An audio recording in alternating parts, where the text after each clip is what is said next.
Goody is on my Instagram, which you can go and follow if you want any type of church-related anything. All right, and that's what I kind of do. So, finding peace in the world, right? And we know that we're not of this world, right? And anybody who tells you that, your happiness has come from here, or if you don't have something physically in front of you, then that means it's not good enough.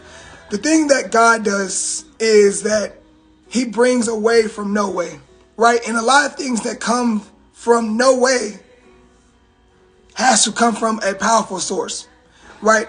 Because if you watch a movie and there's a character and they're going crazy, right? And they have some type of magical power, right? Normally, that's a strong source. If you watch Stranger Things is a popular show. 11 is somebody who is like super powerful and can generate a lot of power, right? But 11 is out of the normal, right? Now, if we think about real life, what God can do for us is something that everybody else cannot do. So when we try to put our peace in other people, that is when we find ourselves destroyed, okay? And the next point I want to bring up is many of us are people who try to find peace in one people. The problem with finding peace in somebody else or something is that for this reason right here. This is the reason right here. Reason why people are your downfall is because people operate on their own understanding and interest, right? I don't care who you are, right? No matter what they do or what they can do, or you see so much of somebody and you just think that they're just the best ever and they can do this and they can do that. Ultimately, it's going to be operating on their own understanding because that's their life, right? Just like how you would in your life. You're going to operate on your own understanding. You're not going to operate on everybody else's understanding because none of us are perfect. And being perfect to somebody is meaning that they understand them. I don't think you guys heard that part.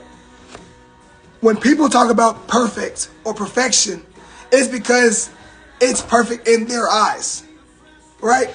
And when we're talking about right now, finding peace in the world, that doesn't mean we find peace in other people. Because no matter who you are, what you do, you're going to only think that people are good to you because they do good to your path, your purpose, your reasoning, your interest. Those are who are classified as perfect people. But ultimately, our understanding and our beliefs, they always change up. They change up constantly. So people will always fall out of that hemisphere of perfection, right? And I have a scripture for us, y'all. So what this says is, I know you guys may not be able to see this part. Blessed are you when people insult you, persecute you, and falsely say all kinds of evil against you because of me. Rejoice and be glad, because great is your reward in heaven. For in the same way they persecuted the prophets who are before you. Right? Now, I'm going to stop you right there, because in this verse alone, you will see that blessed are when people insult you, persecute you, and falsely say on all kinds of evil against you because of me. The Lord knows that people are going to do bad towards you, right?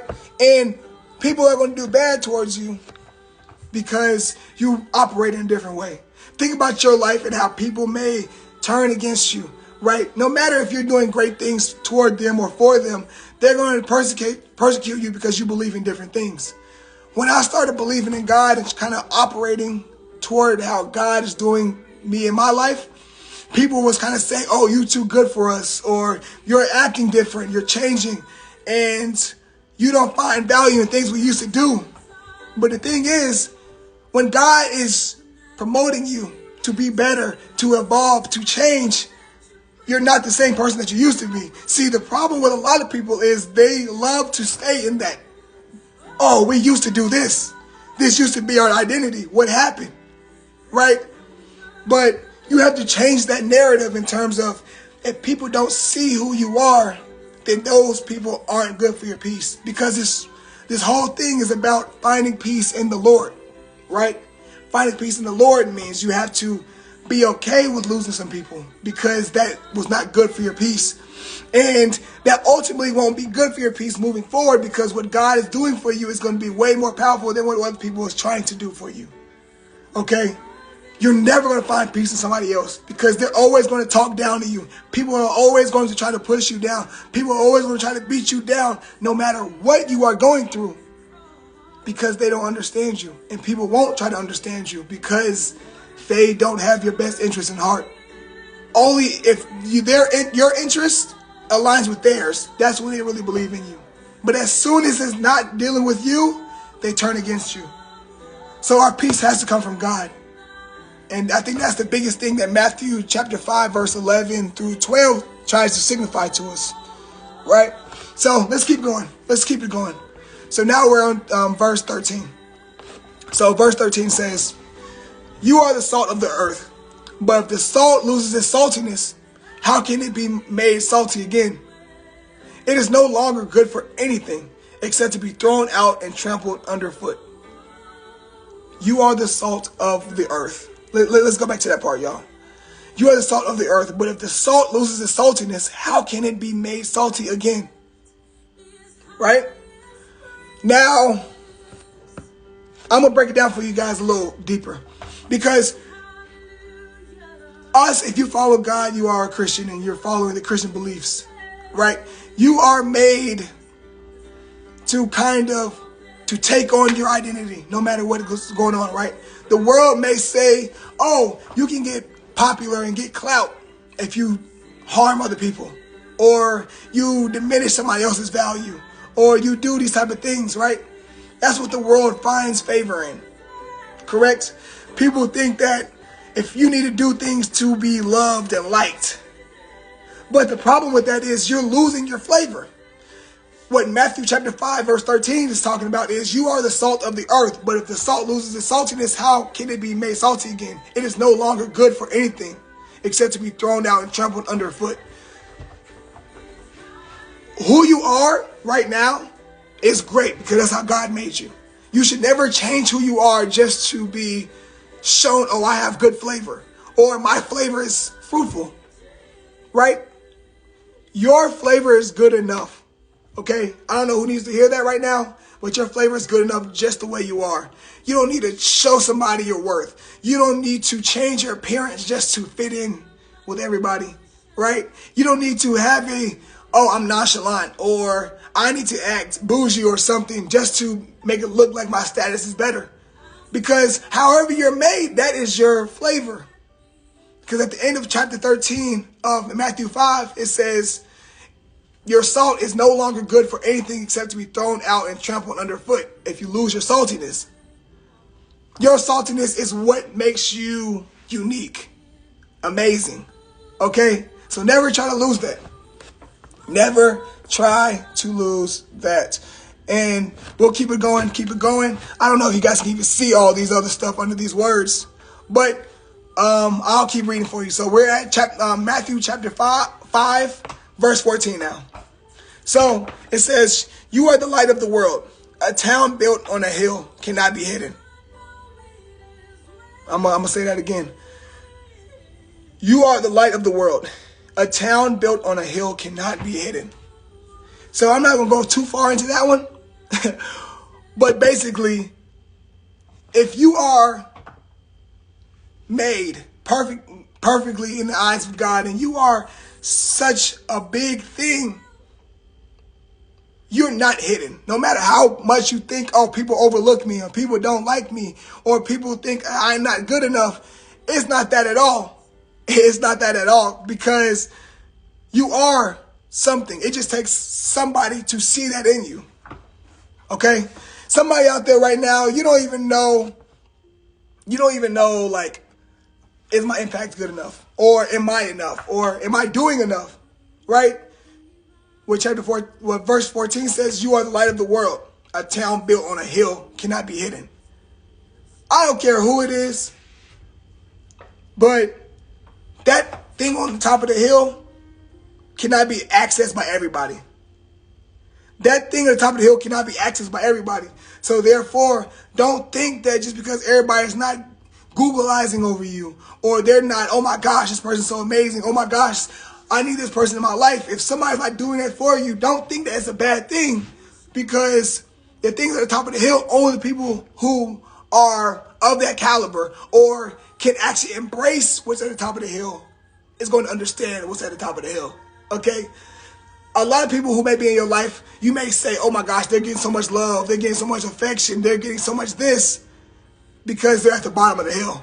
See, everything at the bottom of the hill is super accessible. Everybody can get to it. Everybody can access it, right? But does that necessarily mean they're ahead of you? No, right?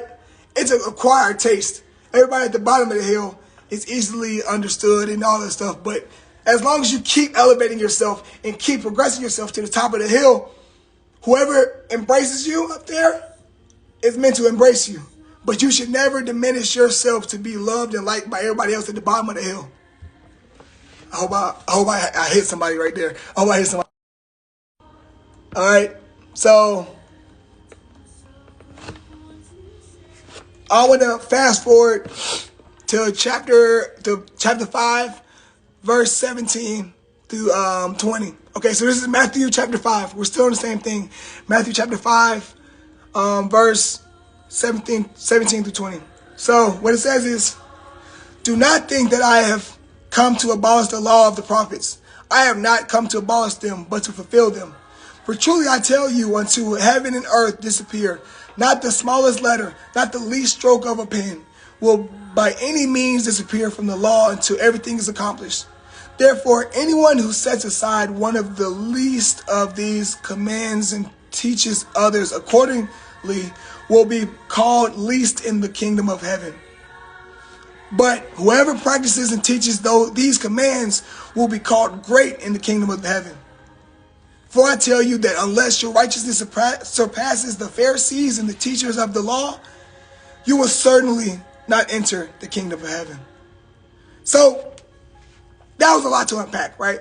So I'm going to go tonight, verse 19 and verse 20.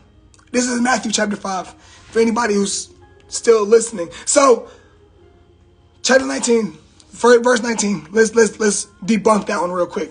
So verse 19 says, therefore, anyone who sets aside one of the least of these commands and teaches others accordingly will be called least in the kingdom of heaven.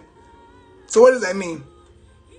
Anyone who sets aside one of these commands, right? So whatever God is trying to tell you in your life, whatever God is trying to prophesize in your life, right?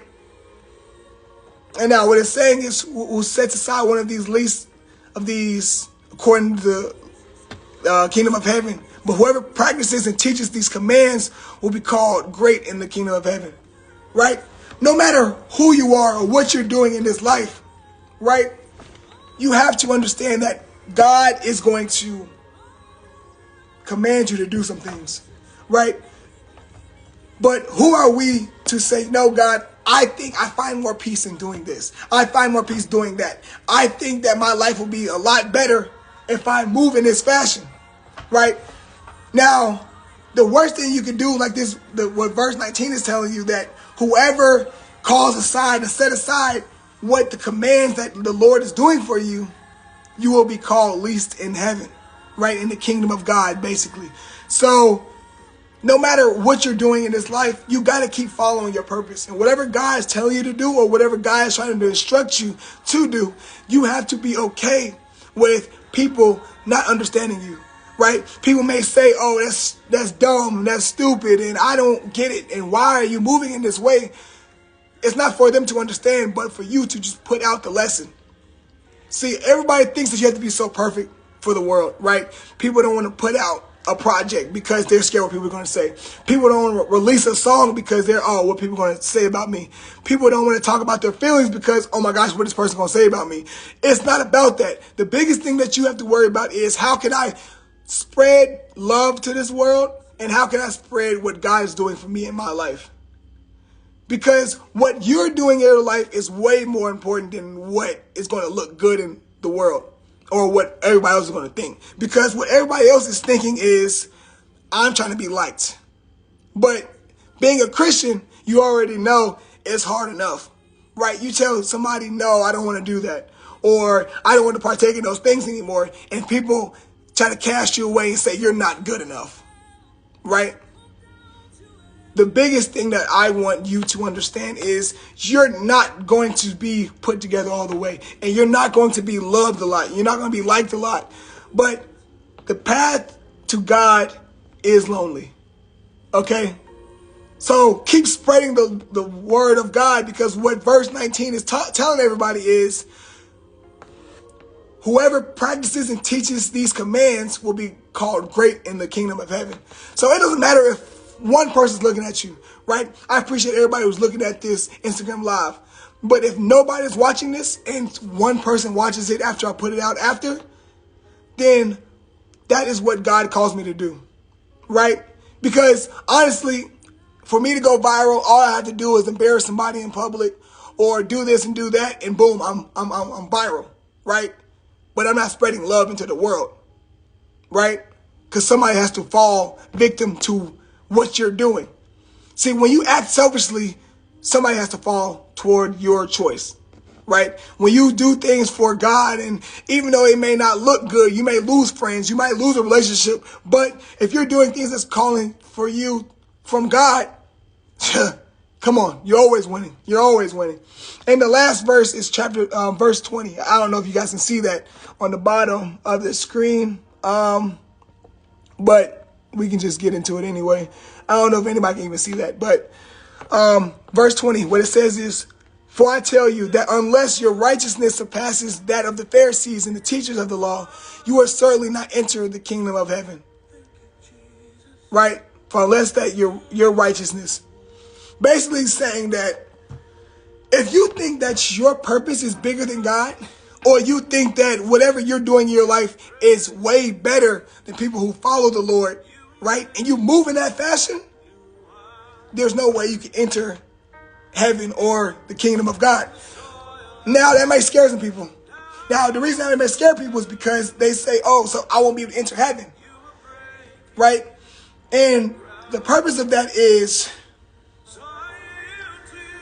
the Lord doesn't love when people of this earth try to manipulate the understanding of everybody else, right? Because this world is full of darkness, right? We know that.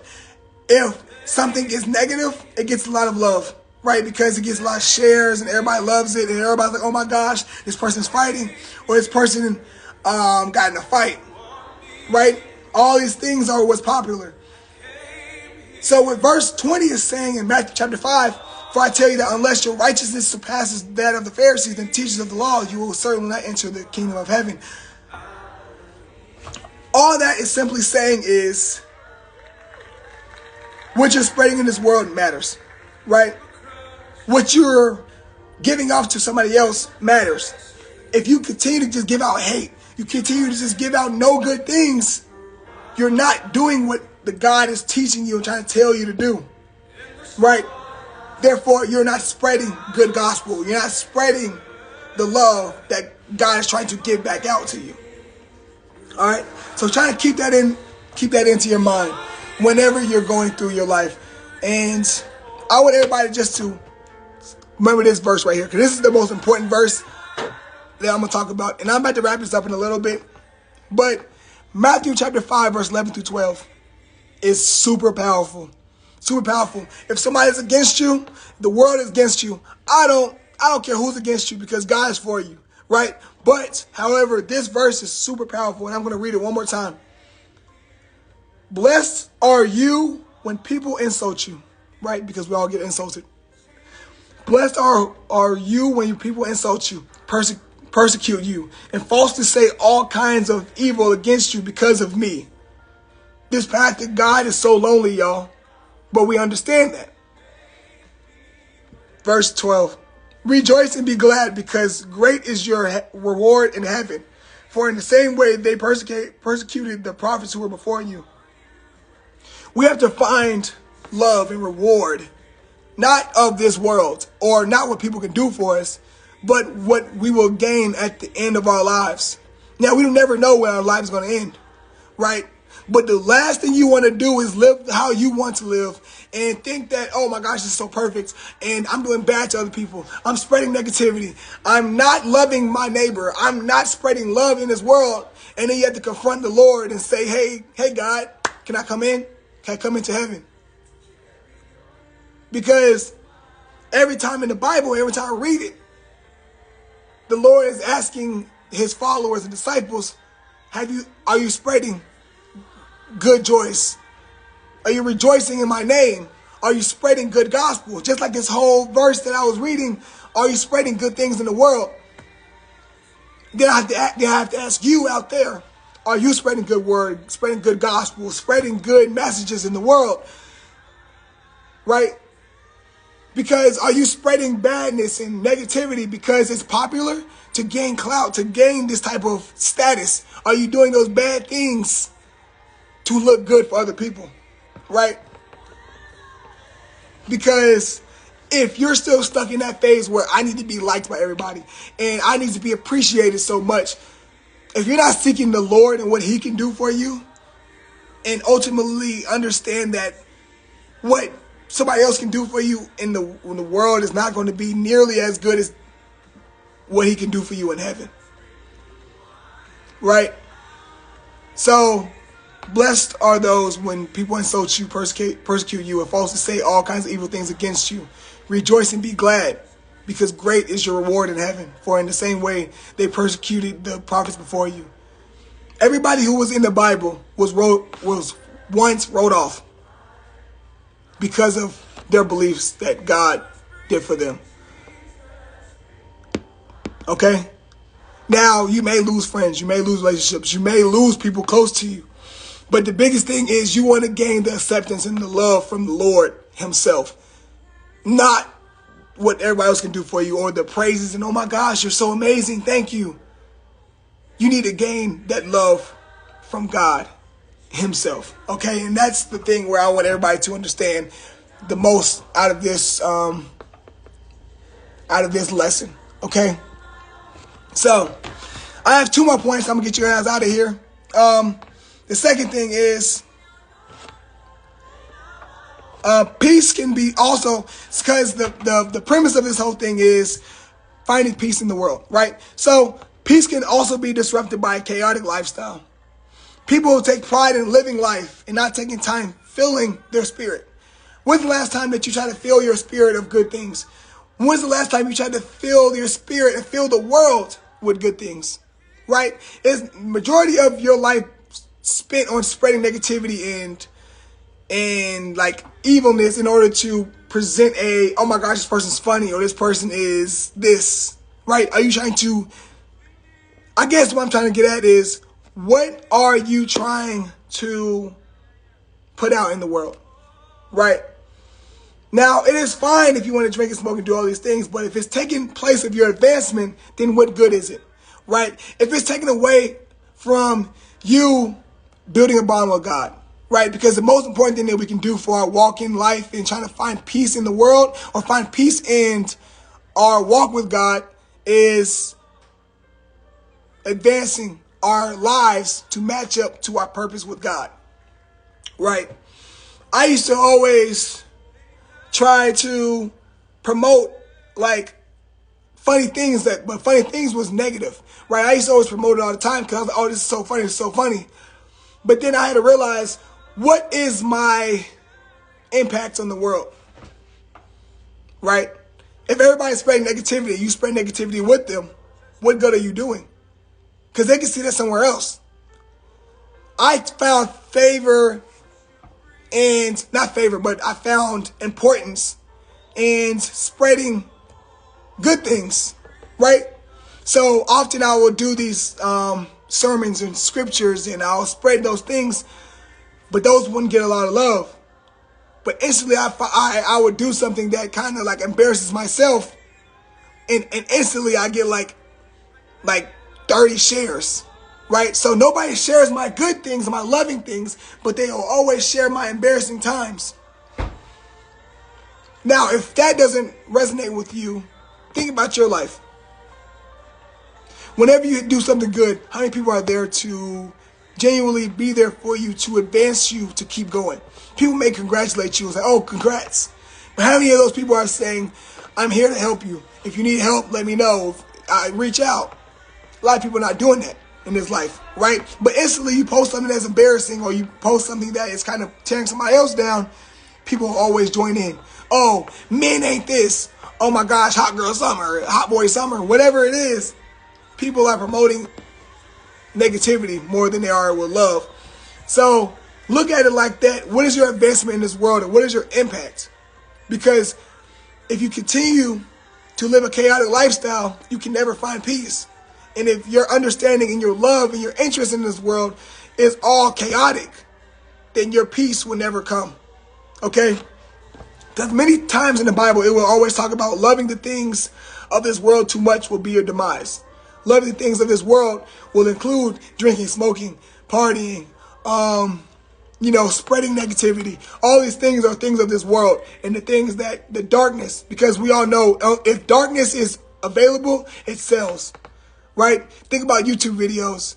If it looks like it's like detrimental or negative, it gets a lot of views. If it's something positive, it gets like less than 20% of what the negative things do. Because your love and expectations of the things of this world will exceed the time you're spending toward the Lord. We have to find time for the Lord, y'all, because what the Lord can do for us is way more powerful than what we're trying to find favor in. So peace will also be destroyed from not giving time to develop, right? When we think about some things like a photo, right? If you have like a Polaroid camera, it takes time for that film to develop to be something, right? A lot of us are not going to see that Polaroid camera image to be super sharp and, lively, but we have to give it time. Give it time. We think this life means speed up, go fast, go fast, go fast, go fast, right? But I want to bring up this analogy real quick. We're all going 1,000,000 miles per hour, right? We know that. Everybody's moving super fast, super fast, super fast, super fast. But how good can you see the signs if you're going super fast?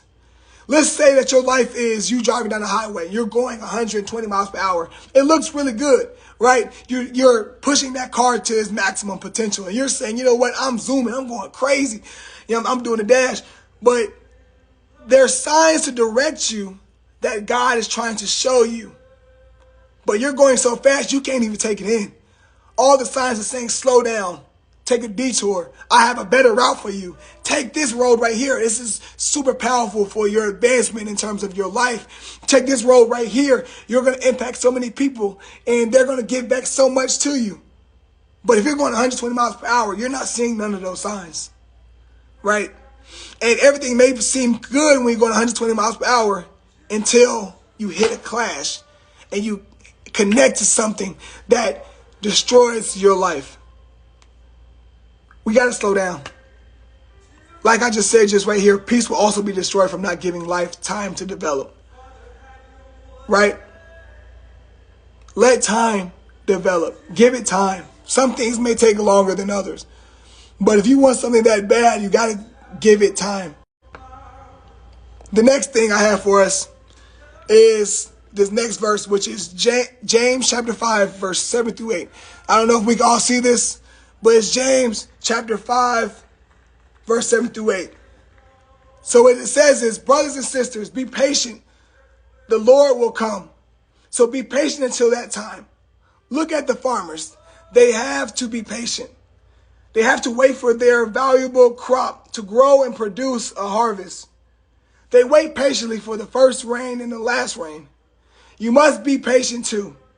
Never stop hoping. The Lord is coming soon. I ain't gonna lie to you. That low-key sound like a bar. I ain't gonna lie to you.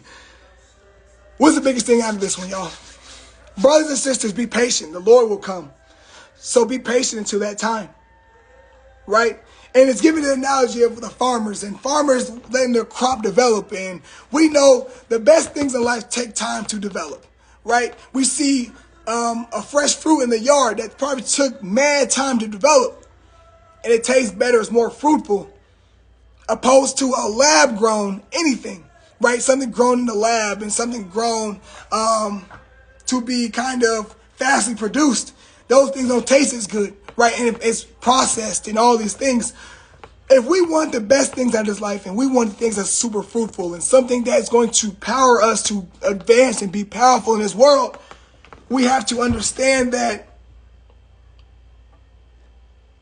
patience is what's going to give us the best thing in this world, correct? So if we want the best things in this life and we want the best things for our lives, we have to be patient, okay? And the last thing I have for us,